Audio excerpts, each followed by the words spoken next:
Coastal Kannada ವೀಕ್ಷಿಸ್ತಿರುವ ಎಲ್ಲ ಸ್ನೇಹಿತರಿಗೂ ನಮಸ್ಕಾರ. ಕೋಸ್ಟಲ್ ಕನ್ನಡದ ಮತ್ತೊಂದು ವಿಡಿಯೋಗೆ ಸ್ವಾಗತ. ಇವತ್ತಿನ ವಿಡಿಯೋದಲ್ಲಿ ನಾವು ನಿಮಗೆ ಆಂಧ್ರ ಪ್ರದೇಶದಲ್ಲಿ ಒಂದು ಚಿತ್ರಮಂದಿರ ಇದೆ. ಇವತ್ತು ಪೆದ್ದಿ ಸಿನಿಮಾದ ಪ್ರೀಮಿಯರ್ ಶೋ. ನಾಳೆಯಿಂದ ಈ ಸಿನಿಮಾ ರಿಲೀಸ್ ಆಗುತ್ತೆ. ಪ್ರಪಂಚದಾದ್ಯಂತ ಏಕಕಾಲಕ್ಕೆ ತೆರೆಗೆ ಅಪ್ಪಳಿಸಲಿದೆ. ಹೀಗಿರಬೇಕಾದ್ರೆ ಆಂಧ್ರ ಪ್ರದೇಶದ ನಲ್ಲಜೇರ್ಲದಲ್ಲಿರುವಂತಹ ಶ್ರೀ ಲಕ್ಷ್ಮಿ ಮಲ್ಟಿಪ್ಲೆಕ್ಸ್ ಅನ್ನುವ ಚಿತ್ರಮಂದಿರದವರು ಮಾಡಿರುವಂತಹ ಕಾರ್ಯ ಎಲ್ಲ ಚಿತ್ರಮಂದಿರದವರಿಗೂ ಕೂಡ ಮಾದರಿ. ಹಾಗಾದ್ರೆ ಏನದು ಅಂತ ಕೇಳಿದ್ರೆ, ಮೊದಲಿಗೆ ಈ ಚಿತ್ರಮಂದಿರದಲ್ಲಿ ಪೆದ್ದಿ ಸಿನಿಮಾ ಯಾವ ಮಟ್ಟಕ್ಕೆ ಅಬ್ಬರಿಸೋದಕ್ಕೆ ಸಜ್ಜಾಗಿದೆ ಅನ್ನೋದನ್ನ ನೋಡ್ಕೊಂಡ್ ಬರೋಣ. ಇವತ್ತು ಈ ಚಿತ್ರಮಂದಿರದಲ್ಲಿ ಈ ಸಿನಿಮಾದ ಪ್ರೀಮಿಯರ್ ಇರುತ್ತೆ. ರಾತ್ರಿ 11:40 ಹಾಗೆ 11:50 2 ಪ್ರದರ್ಶನ. ಈ ಲಕ್ಷ್ಮಿ ಮಲ್ಟಿಪ್ಲೆಕ್ಸ್ ಅನ್ನುವ ಚಿತ್ರಮಂದಿರ ಏನಿದೆ, ಇದು 2 ಪರದೆ ಉಳ್ಳ ಮಲ್ಟಿಸ್ಕ್ರೀನ್ ಚಿತ್ರಮಂದಿರ.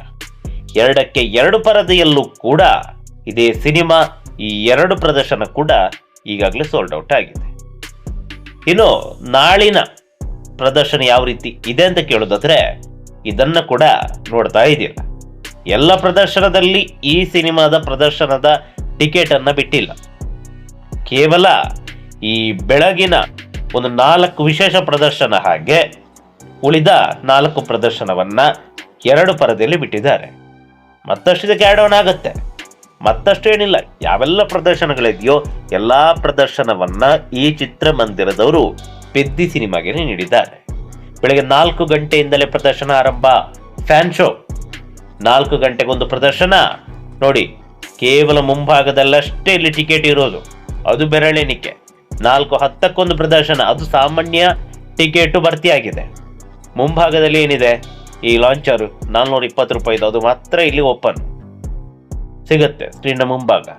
7:40 ಇದು ವಿಶೇಷ ಪ್ರದರ್ಶನ, ಇಲ್ಲೂ ಕೂಡ ಅಷ್ಟೇ. 7:50 ಇದು ಕೂಡ ಅಷ್ಟೇ. 11:20 ರೆಗ್ಯುಲರ್ ಶೋ.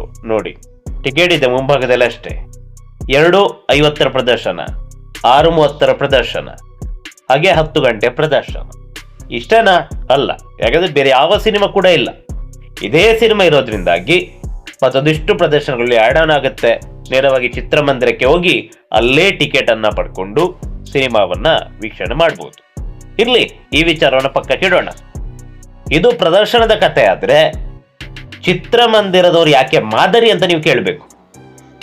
ಯಾಕಂದ್ರೆ ಈ ಚಿತ್ರಮಂದಿರದವ್ರು ಏನೆಲ್ಲ ಮಾಡಿದ್ದಾರೆ ಗೊತ್ತಾ ಪೆದ್ದಿ ಸಿನಿಮಾಗಾಗಿ? ಈಗಾಗಲೇ ದೃಶ್ಯಾವಳಿಯಲ್ಲಿ ನೋಡ್ತಾ ಇದ್ದೀರಿ. ಇದು EF ಪ್ರಾಜೆಕ್ಟರ್. ಈ ಪ್ರಾಜೆಕ್ಟರ್ ಅನ್ನ ಸರ್ವಿಸ್ ಮಾಡಿಸಿದ್ದಾರೆ. ಸಿನಿಮಾ ತುಂಬಾನೇ ಬ್ರೈಟ್ ಆಗಿ ಕಾಣಬೇಕು, ತುಂಬಾನೇ ಚೆನ್ನಾಗಿ ಕಾಣಬೇಕು ಅನ್ನುವ ಉದ್ದೇಶದಿಂದಾಗಿ ಚಿತ್ರಮಂದಿರದವರು EF ಅವನ್ನ ಸರ್ವಿಸ್ ಮಾಡಿಸಿದ್ದಾರೆ. ಈ ರೀತಿಯಾಗಿ ಒಂದು ಸ್ಟಾರ್ ನಟರ ಸಿನಿಮಾ ಬಂದಾಗ, ಬಹುನಿರೀಕ್ಷಿತ ಸಿನಿಮಾ ಬಂದಾಗ ನಮ್ಮಲ್ಲಿ ಯಾರು ಈ ರೀತಿ ಸರ್ವಿಸ್ ಎಲ್ಲ ಮಾಡಿಸ್ತಾರೆ? ಅದೇ ಮಸ್ಕ್ ಆಗಿರುತ್ತೆ. ಕೆಲವೊಂದ್ಸಲ ಪ್ರಾಜೆಕ್ಟ್ ಸಮಸ್ಯೆ ಕೂಡ ಆಗುತ್ತೆ. ಹಾಗಾದ್ ನಮ್ಮ ಹತ್ರಕ್ಕೆ ಅಲ್ಲಿ ಆಗಲ್ವಾ ಅಂತ ಕೇಳಿದ್ರೆ, ಅಲ್ಲೂ ಆಗುತ್ತೆ, ಆದ್ರೆ ಪ್ರಮಾಣ ಕಡಿಮೆ. ಮೊನ್ನೆ ಆಂಧ್ರ ಪ್ರದೇಶದಲ್ಲಿ ಕೂಡ ಆಯ್ತು ಒಂದು ಸಮಸ್ಯೆ ಸಂಧ್ಯಾ ಚಿತ್ರಮಂದಿರದಲ್ಲಿ.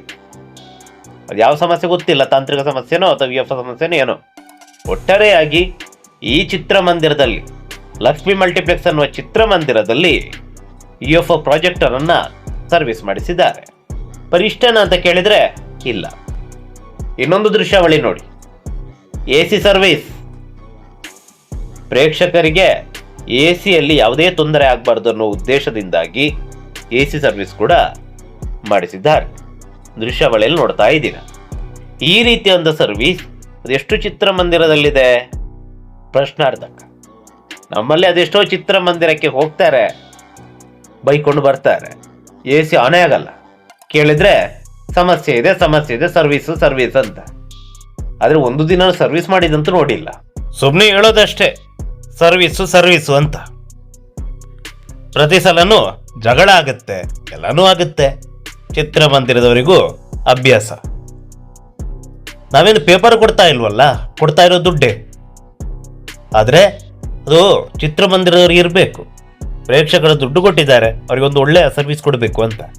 ಬಹುತೇಕ ಚಿತ್ರಮಂದಿರವ್ರಿಗೆ ಇಲ್ವೇ ಇಲ್ಲ. ಬೆರಳೆಣಿಗೆ ಚಿತ್ರಮಂದಿರದವರಿಗೆ ಅಷ್ಟೇ ಪ್ರೇಕ್ಷಕರ ಬಗ್ಗೆ ನಮ್ಮ ರಾಜ್ಯದಲ್ಲಿ ಕಾಳಜಿ ಇರುವುದು. ಆದರೆ ಆಂಧ್ರ ಪ್ರದೇಶ, ಕೇರಳದಲ್ಲಿ ಹಾಗಲ್ಲ. ಪ್ರೇಕ್ಷಕರಿಗೆ ಉತ್ತಮವಾದ ಸೌಲಭ್ಯವನ್ನು ಕೊಡಬೇಕು ಅನ್ನೋ ಉದ್ದೇಶದಿಂದ ಅವರು ಕಾಲಕ್ಕೆ ತಕ್ಕಂತೆ ಸರ್ವಿಸ್ಗಳನ್ನು ಮಾಡ್ತಾರೆ. AC ಸರ್ವಿಸ್ ಅನ್ನು ಮಾಡ್ತಾರೆ, ಚಿತ್ರಮಂದಿರವನ್ನು ಅಪ್ಗ್ರೇಡ್ ಮಾಡ್ತಾರೆ, ಹೊಸ ಒಂದು ಸೌಂಡ್ ಎಲ್ಲ ಹಾಕಿಸ್ತಾರೆ. ನಮ್ಮ ರಾಜ್ಯದಲ್ಲಿ ಇದು ತೀರಾ ಅಂತ ಹೇಳಿದ್ರೆ ತೀರಾ ಕಡಿಮೆ. ಎಲ್ಲೋ ಒಂದೆರಡು ಕಡೆಗಳಲ್ಲಿ ಆಗುತ್ತೆ ಅನ್ನೋದು ಬಿಟ್ರೆ ಬೇರೆಲ್ಲೂ ಆಗೋದೇ ಇಲ್ಲ. ನೋಡಿ ಇಲ್ಲಿ, ಈ ಒಂದು ಚಿತ್ರಮಂದಿರ ಜಿಲ್ಲಾ ಸೆಂಟರು ಅಲ್ಲ, ತಾಲೂಕು ಸೆಂಟರ್ ಕೂಡ ಅಲ್ಲ. ಆದ್ರೂ ಕೂಡ ಈ ಚಿತ್ರಮಂದಿರದಲ್ಲಿ ಪೆದ್ದಿ ಸಿನಿಮಾಗಾಗಿ ಈ ಮಟ್ಟದಲ್ಲಿ ಸರ್ವಿಸ್ಗಳು, ಒಂದು ಕಡೆ AC ಸರ್ವಿಸು, ಮತ್ತೊಂದು ಕಡೆ UFO ಸರ್ವಿಸ್. ಅದೇನೇ ಇರಲಿ, ಪೆದ್ದಿ ಸಿನಿಮಾ ಅಂತೂ ಭರ್ಜರಿಯಾಗಿ ಪ್ರದರ್ಶನ ಕಾಣೋದ್ರಲ್ಲಿ ಎಳ್ಳಷ್ಟು ಅನುಮಾನ ಇಲ್ಲ. ನಮ್ಮ ರಾಜ್ಯದಲ್ಲೂ ಕೂಡ ಈ ಸಿನಿಮಾ ಕನ್ನಡದಲ್ಲಿ ರಿಲೀಸ್ ಆಗ್ತಾ ಇದೆ. ಪ್ರತಿಯೊಬ್ಬರು ಕೂಡ ಈ ಸಿನಿಮಾವನ್ನ ಕನ್ನಡದಲ್ಲಿ ವೀಕ್ಷಿಸಿ ಆನಂದಿಸಿ. ನಮಸ್ಕಾರ.